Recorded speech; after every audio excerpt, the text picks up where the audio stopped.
আজ 14ই ডিসেম্বর 2025। প্রথমেই যদি মার্কেটের কথা বলি, গত সপ্তাহে মার্কেট অনেকটা কারেকশন দেখালেও লাস্ট দুদিনে ভালো একটা পুলব্যাক দেখলাম 0.618 লেভেল থেকে। এর পিছনে কারণ হিসাবে ধরা যায় ফেডের 25 বেসিস পয়েন্টের রেট কাট, যেটা 10th ডিসেম্বর এসেছিল। তারপরেই লাস্ট দুদিনে আমরা এই পুলব্যাকটা দেখেছি মার্কেটে। কিন্তু লাস্ট ফ্রাইডের দিনের যদি কথা বলি, যেখানে এশিয়ান মার্কেট অনেকটা পজিটিভে বন্ধ হয়েছে, সেখানেই ইউএস মার্কেট প্রায় 1 থেকে 1.5% নেগেটিভে বন্ধ হয়েছে, যার এফেক্ট আমরা আমাদের মার্কেটে সোমবার দিন দেখতে পাবো। তবুও অল্প বিস্তর মার্কেট চললেও পোর্টফোলিও একদম চলছে না। লাস্ট উইকে প্রথম 3 দিনে যেখানে মার্কেট কারেক্ট করেছিল, সেখানে পোর্টফোলিও প্রায় 6 থেকে 8% ডাউন হয়ে যায়। কিন্তু সেখানেই লাস্ট দুদিনের মার্কেটের পুলব্যাকে পোর্টফোলিও কিন্তু সেইভাবে পুলব্যাক করতে পারেনি, মাত্র 2 থেকে 3% রিকভারি করেছে। তো সেখান থেকেই স্পষ্ট যে ব্রডার মার্কেটে পজিটিভ পার্টিসিপেশন দেখা যাচ্ছে না।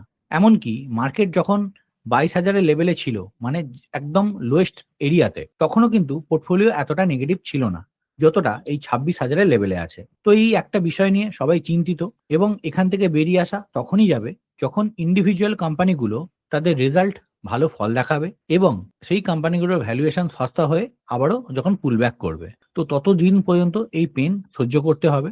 আর নিফটির যদি কথা বলি, এখানে নিফটির ডেলি চার্ট ওপেন করা আছে। ওপরে দেখুন একটা ট্রেন লাইন ড্র করা আছে। নিফটি যদি সামনের দিনে এই ট্রেন লাইনের ওপরে চলা শুরু করে, তাহলে কিছুদিনের মধ্যেই হয়তো আমরা অল টাইম হাই দেখতে পাবো। কিন্তু পোর্টফোলিও কি হবে সেটা নিয়েই সবার চিন্তা। এবং এছাড়া এটাও শোনা যাচ্ছে যে ইউএস ইন্ডিয়া ট্রেড ডিল নিয়ে কথাবার্তা এমন একটা জায়গায় পৌঁছেছে যেখান থেকে একটা পজিটিভ নিউজ আসতে পারে কিছুদিনের মধ্যেই। এমনকি এটাও শোনা যাচ্ছে রাশিয়া থেকে ক্রুড অয়েল যে ভারত ইম্পোর্ট করতো, তার জন্য যে 25% এক্সট্রা ট্যারিফ বসিয়েছিল, সেটাও রিমুভ করা হবে। বাট এগুলো সবই অফিসিয়ালি কোনো কিছু নয়, জাস্ট নিউজ আমাদের কাছে আসছে। বাট অফিসিয়ালি নিউজ এলেও সেটাও কিন্তু মার্কেটকে ওপরে নিয়ে যেতে সাহায্য করবে। তো এই একটা পসিবিলিটি আছে। তো গত সপ্তাহে দুটো লার্জ ক্যাপ স্টক নিয়ে আলোচনা করেছিলাম, বাট মার্কেটের এই খারাপ সিচুয়েশন থাকার জন্য কোনো কিছুই কাজ হয়নি। বাট আজকে একটা সেক্টর নিয়ে আলোচনা করব, এবং তার মধ্যে দুটো স্টক নিয়ে আলোচনা করব যাদের টেকনিক্যাল অ্যান্ড ফান্ডামেন্টাল দুটোই খুব ভালো জায়গায় আছে। সেক্টরের নাম হচ্ছে নিফটি মেটাল। লাস্ট ফ্রাইডের দিন একটা চ্যানেলের ব্রেকআউট দিয়েছে উইথ ভেরি বুলিশ ক্যান্ডেল, মানে একটা স্ট্রেংথ লক্ষ্য করা যাচ্ছে। তো যখন এই সেক্টরের স্ট্রেংথ আছে, টেকনিক্যালি সাউন্ড যে কোম্পানিগুলো আছে সেগুলোকে ডিসকাস করা যেতে পারে। প্রথম company national aluminium, metal and mining সেক্টরের সঙ্গে যুক্ত। কোম্পানির ফিনান্সিয়াল প্যারামিটারগুলো যদি দেখি, কোম্পানির স্টক পি 8.36, যেখানে ইন্ডাস্ট্রি পি 20.6 এবং পিজি রেশিও 0.39, মানে ভ্যালুয়েশনের দিক থেকে কোম্পানি সস্তা। কোম্পানির আরওসি 44%, আরওই 32.7%, মানে দুটোই দুর্দান্ত। প্লাস কোম্পানির সেলস গ্রোথ 14.7% এবং প্রফিট গ্রোথ 108%, হিউজ।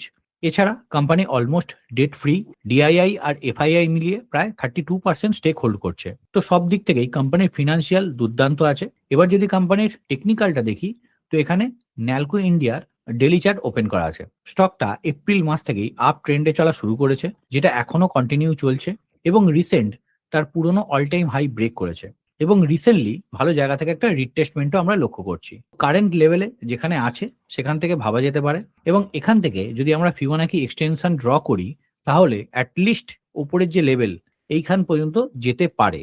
এবং কোনো কারণে যদি প্রাইস ফল করে বা মার্কেটের সেন্টিমেন্ট একদম নেগেটিভ হয়ে যায়, তাহলে প্রাইসে যদি ফল হয়, তাহলে বিলো এই যে লাস্ট সুইং লো এর নিচে চলে আসে, তাহলে কিন্তু এই চার্ট আর দেখবো না, বা এই প্রাইস অ্যাকশন কিন্তু ফেল করে যাবে। তো দ্বিতীয় কোম্পানি হচ্ছে জিএমডিসি, সেম সেক্টরের সঙ্গে যুক্ত। প্রথমেই যদি কোম্পানির ফিনান্সিয়ালটা দেখি, স্টক পি 25.3 এবং পিজি রেশিও 1.67, ভ্যালুয়েশন একটু এক্সপেন্সিভ, এবং কোম্পানির আরওসি 14.1% এবং আরওই 10.9%, দুটোই ঠিকঠাক আছে। সেলস গ্রোথ এবং প্রফিট গ্রোথও খুব ভালো, অলমোস্ট ডেট ফ্রি একটা কোম্পানি। একটাই নেগেটিভ পয়েন্ট, সেটা হচ্ছে এফআইআই আর ডিআইআই এর হোল্ডিংস অনেকটা কম, বাট এটুকু অ্যাডজাস্টেবল। এবার যদি কোম্পানির টেকনিক্যালটা দেখি, এখানে জিএমডিসির ডেলি চার্ট ওপেন করা আছে। প্রাইস অ্যাকশন হচ্ছে রেসিস্ট্যান্স বিকেম সাপোর্ট। যে লেভেলটা আগে অ্যাজ এ রেসিস্ট্যান্স কাজ করছিল, রিসেন্টলি প্রাইস সেখান থেকেই সাপোর্ট নিয়ে উপরে যাচ্ছে, এবং একটা ডবল বটমও বানিয়েছে। তো এখান থেকে প্রাইস যদি লাস্ট সুইং হাই, মানে এইসব লেভেলের ওপরে ওয়ান ডে ক্যান্ডেল ক্লোজ দিয়ে দেয়, তাহলে কিন্তু আমরা আরো ওপর দিকের মুভ এক্সপেক্ট করতে পারি। এবং কোনোভাবে প্রাইস যদি কারেকশন দেখিয়ে বিলো এই জোনের নিচে চলে আসে, তাহলে এই প্রাইস অ্যাকশন ফেল করে যাবে, তখন আমরা আর এই কোম্পানিকে দেখবো না। তো এই দুটো স্টকের সেক্টর সাপোর্ট করছে বলে এই দুটো স্টক নিয়ে ডিসকাস করলাম। এই দুটো কোম্পানির উপর নজর রাখতে পারেন এবং এটা কোনোভাবেই বাই বা সেল রেকমেন্ডেশন নয়, জাস্ট এডুকেশনাল পারপাস বলা, যাতে সেক্টর চললে তার মধ্যে স্টকগুলো কিভাবে টেকনিক্যালি কাজ করা যেতে পারে বা খোঁজা যেতে পারে, এটুকুই আপনাদের শেখানোর চেষ্টা করেছি। তো তবুও কোনো সিদ্ধান্ত নেওয়ার আগে নিজের যে ফিনান্সিয়াল অ্যাডভাইজার আছে তার সঙ্গে কথা বলে তবেই সিদ্ধান্ত নেবেন। তো এখানেই আমার ছোট্ট ভিডিওটা এন্ড আপ করছি। যদি এই ইনফরমেশন আপনাদের হেল্পফুল বলে মনে হয় তাহলে অবশ্যই লাইক এন্ড শেয়ার করে দেবেন। আজকের মতো বাই বাই, ভালো থাকবেন, সুস্থ থাকবেন।